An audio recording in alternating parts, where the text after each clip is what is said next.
Ooh, really gotta clean this. Just woke up not too long ago. Got my morning or night start, whatever your perspective is. There's the cat chasing moths. Aren't we all chasing moths?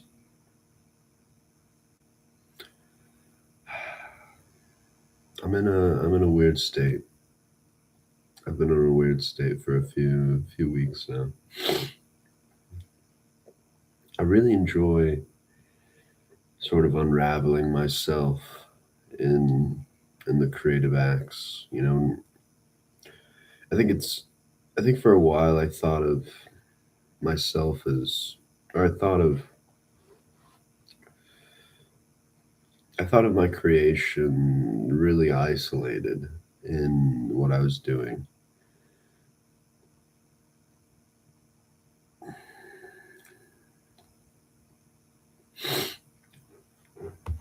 There's a lot on my mind. But I noticed how when I first started creating or being pulled towards creation and art, it was from a place of I'm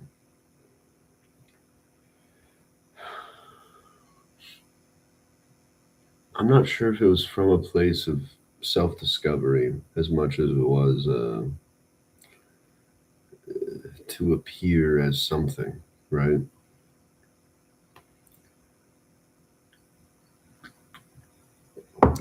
To appear to have it or to know you have it, right?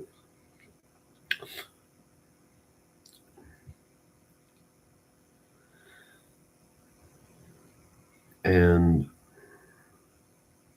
that simple distinction of knowing and kind of being is a big difference. You can know all the tools and you can know about all the books and know all the instruments, but to simply be in your creation without anything else is almost, I wouldn't say impossible, but it's not ideally the normal, you could say, of the majority of people you're going to find amongst your creative journey.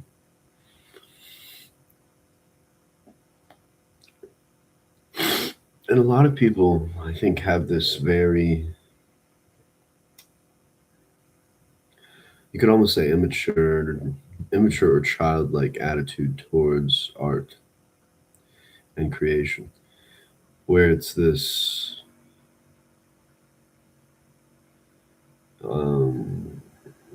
surface level thing that like masks the complexity of an individual or a situation.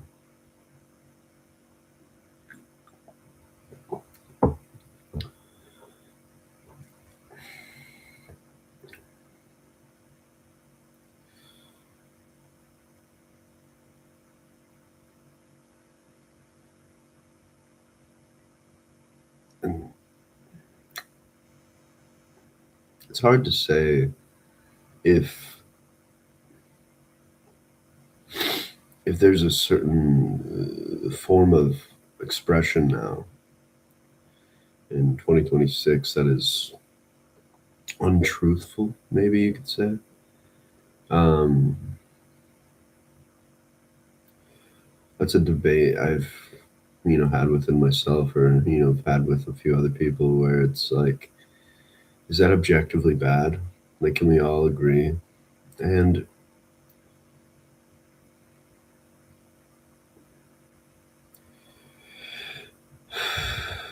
I wouldn't say things can be necessarily objectively bad in the eyes of the in the eyes of the creator.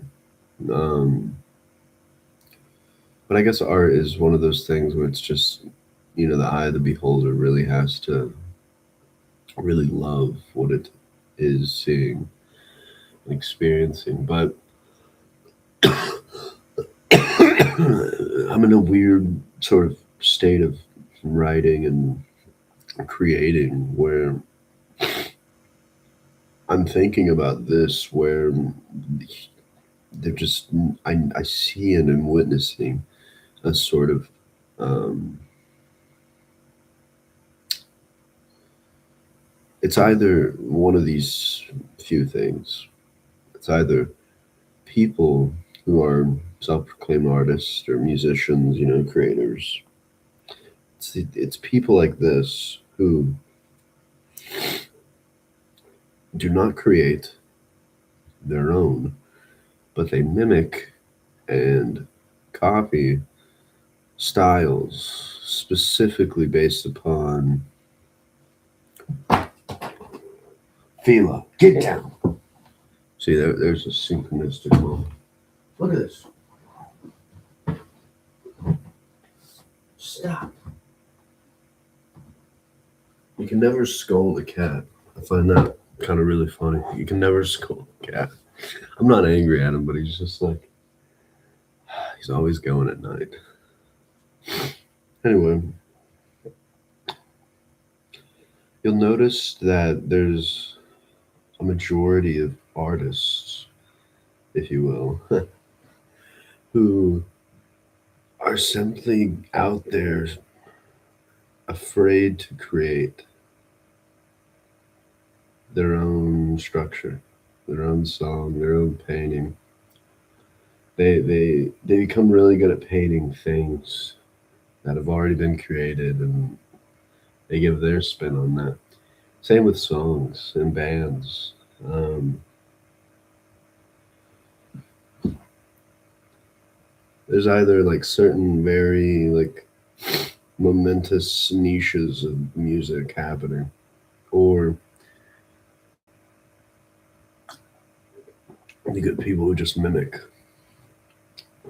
And this is where like I guess I am on this sort of thought is I think we're all mimicking in a way, but it's different when we're mimicking each other because you're around me in my physical world, and it's different when people are mimicking each other in that way, and then mimicking each other through the the product of the screen, which is sort of my contemplation with a lot of stuff I've read and listened to is like you can obtain all this fucking knowledge or information and then you got to figure out how to use it, right?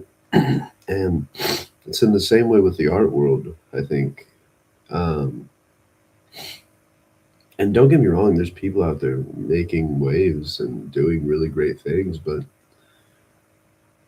I guess that's the what is this motivation of the art? What environment is making the movement?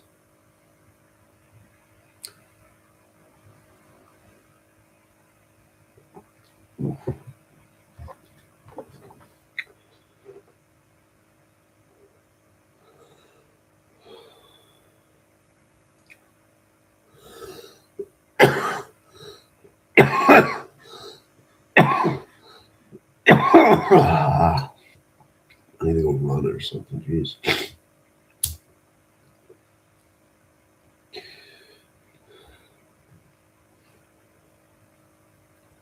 There's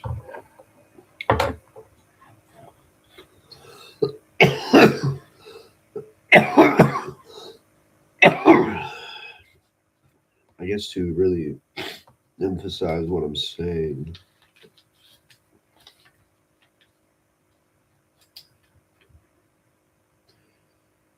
the point where all can translate is the point in which any can find out. The point where all can translate is the point in which any can find out. control the access point.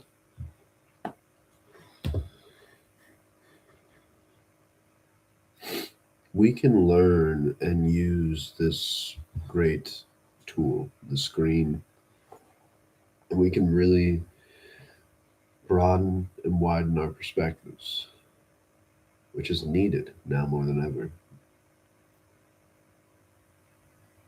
But the action we take from what we're learning and, digesting is just as important as the things we're digesting. What are we doing with the energy we're receiving?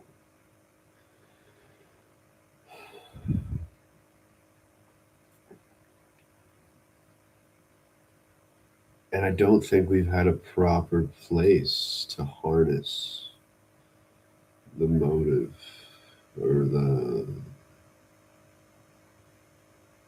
reasons we do what we do. There's no collective group that is actively in a space where it's expanding more than it is suppressing. There's a lot of suppressors out there, a lot of environments that are constantly putting you in this mode of depressing and suppressing.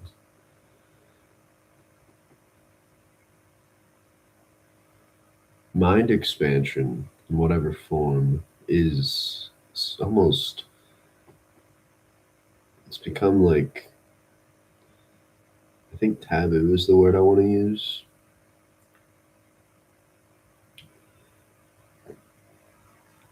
The screen has this illusion of holding all information, holding the grail, holding it all. You can learn almost anything. Look it up. And I think what happens with people is that there's that understanding, and they can either use that understanding, be like, oh, I can learn anything and open myself up to new ideas, or it's the stagnation of understanding that there is a place of, I don't know what to call it, but there's a place where you can almost summon information at your will, so there's no point to do it. It's in the same way with a lot of art and creation. There's almost no point to some. Most people have been conditioned into this state of either they have to be seen to be something, they have to be heard to be something, or they have to almost create this illusion within themselves that they're creating something on their own, but in reality, they have sort of limited themselves to these idealistic images that are just on the screens, whether or not that's in a movie or a TV show or just people's lives and their stories, and they compare and they almost imprint their idealistic image onto these existences. I definitely was a part of that in a way. I think in an extreme way, I really, at one point or another, there was times where I was chasing an image rather than chasing experience. And that's when I had to face the reality of the work, of understanding. Not that I was chasing a sort of superior mindset with knowledge.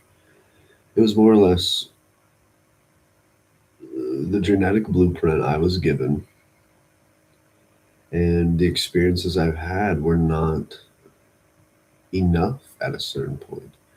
I had to unravel myself through abstract art and drawing.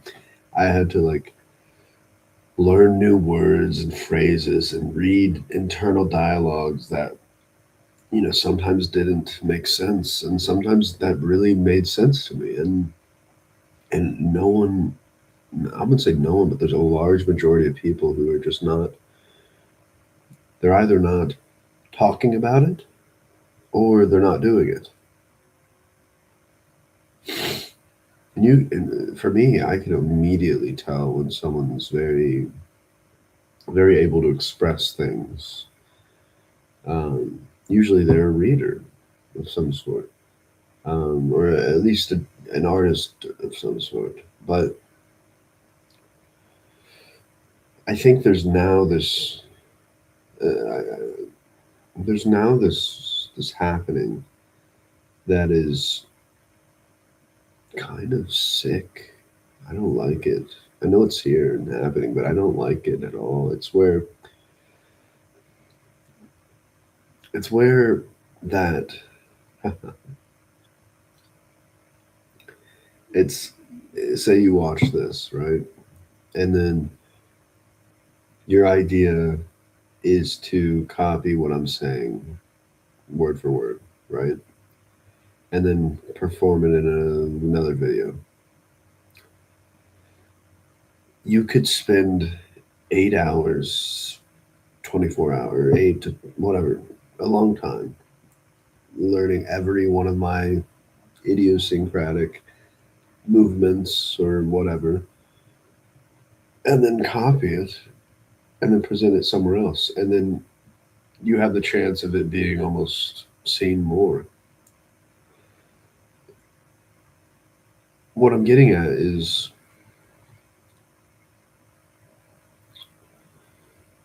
you can mimic me without knowing the what I've read or what I've seen or what I've done. Same way, I mean, I think about acting in this way, about how there's an illusion of depth within certain actors that are really, really great. Um,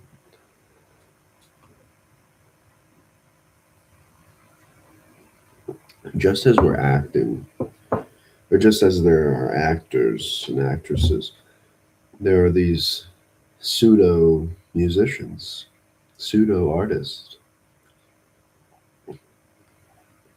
And the point in which all can translate is the point in which any can find out. When you have the translation available, and I wouldn't say dumb people, just people who are pulled towards convenience and easy behavior, they're immediately drawn towards the look and feel, the appearance of all this artistic nonsense. But the true work of gathering information and wandering to places and meeting people in their strangeness, um, uh, pushing the boundaries of your existence, going where you don't want to go, or but also really emphasizing going places where you don't necessarily belong.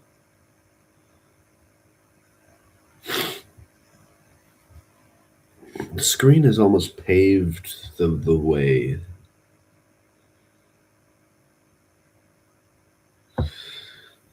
This is such a larger thing I think about. I noticed that it all ends up tying together, Um, all my sorts of ideas, they all end up kind of roping and weaving together. But I want to talk about two books I've been reading. I'm almost done with one, and then there's another book inside of it. The Doors of Perception and Heaven and Hell, Aldous Huxley. This book, it talks about, it's Aldous Huxley sort of documenting and writing about his experience with peyote or mescaline. It's rather,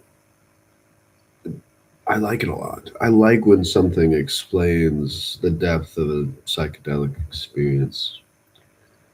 Um, See if I can't find something that resonated.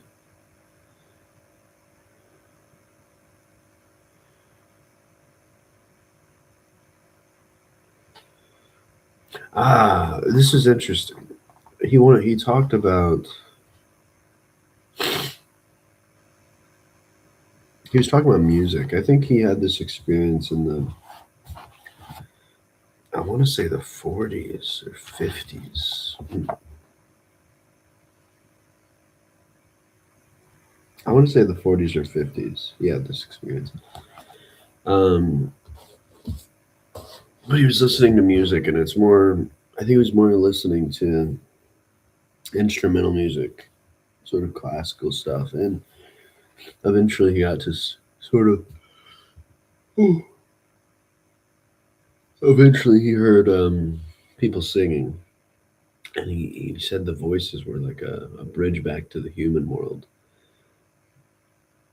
And that's a very interesting thought to me about sound and noise and meaning, and how meaning can bring us into new worlds when you understand what someone means, when you see what they mean. And language has that weird ability of not always matching someone's internal sort of mindset or internal dialogue.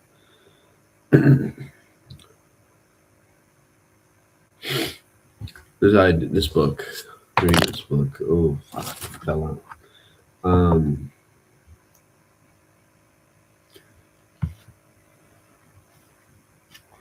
This book is a little more interesting, I think. It's called The Adventure of Ideas by Alfred North Whitehead. I first got turned on to Alfred North Whitehead by Terence McKenna, hearing him talk about him. But I had a really strange experience with my sort of path, my existence.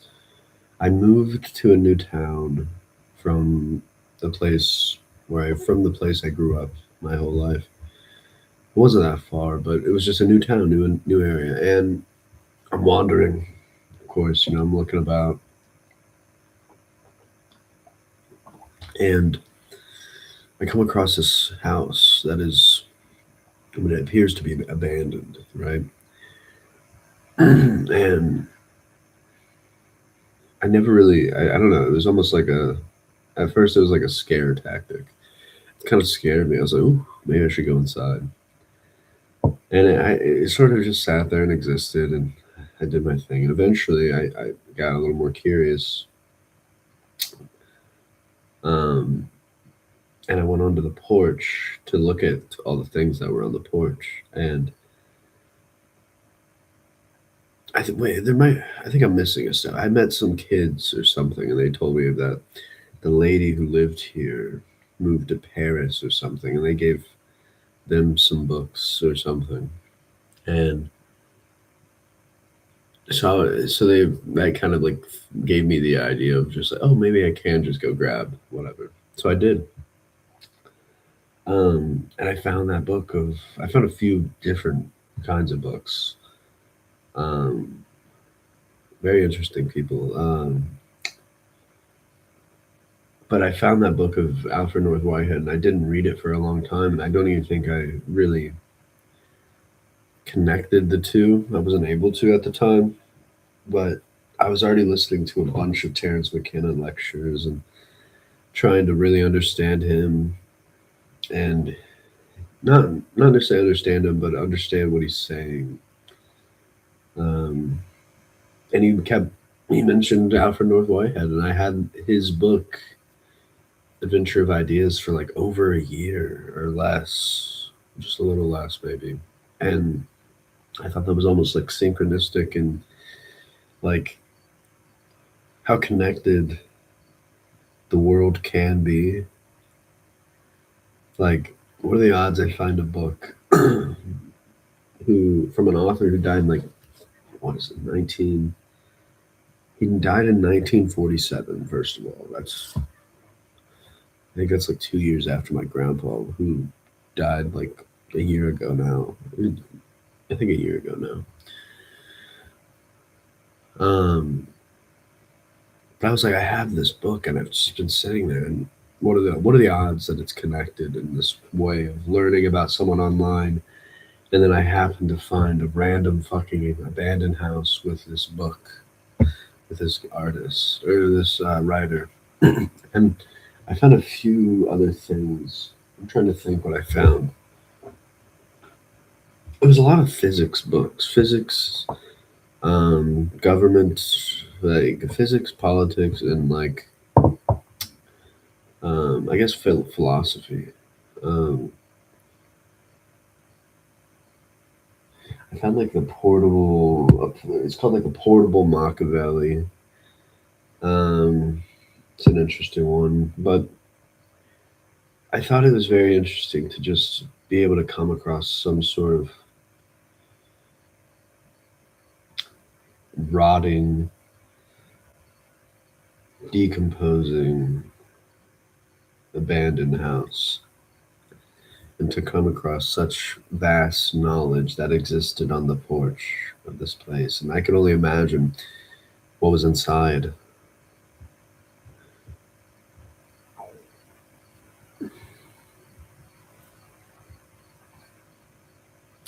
It all ends up being connected. It really does.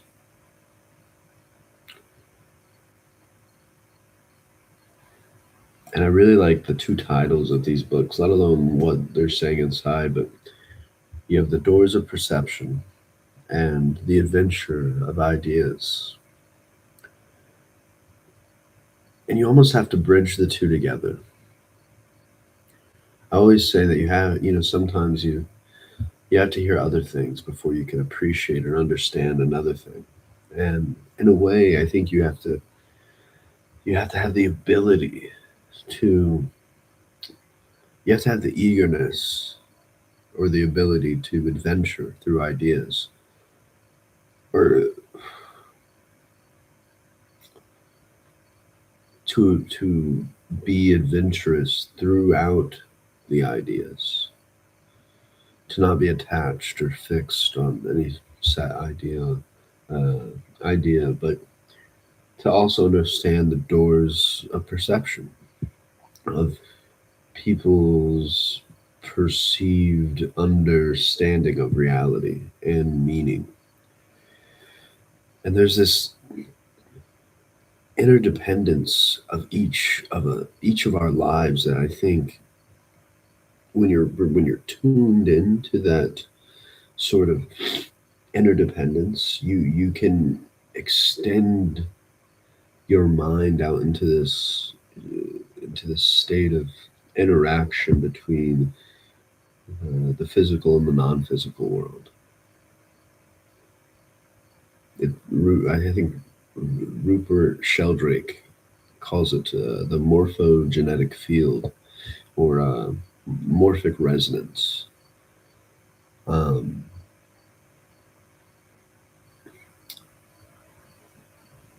where there's an aliveness to the environment. And throughout different forms of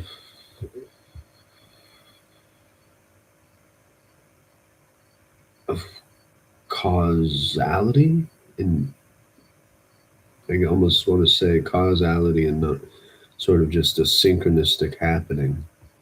There's a difference in recognizing those behaviors, but it takes the the perception of the individual to determine the causal event, or to determine the synchronistic nature that matches their internal world.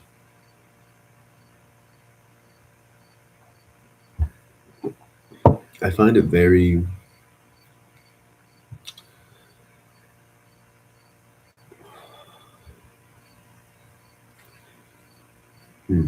I find it very odd,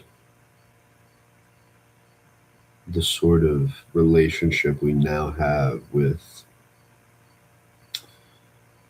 access to other people's minds. It's very different now.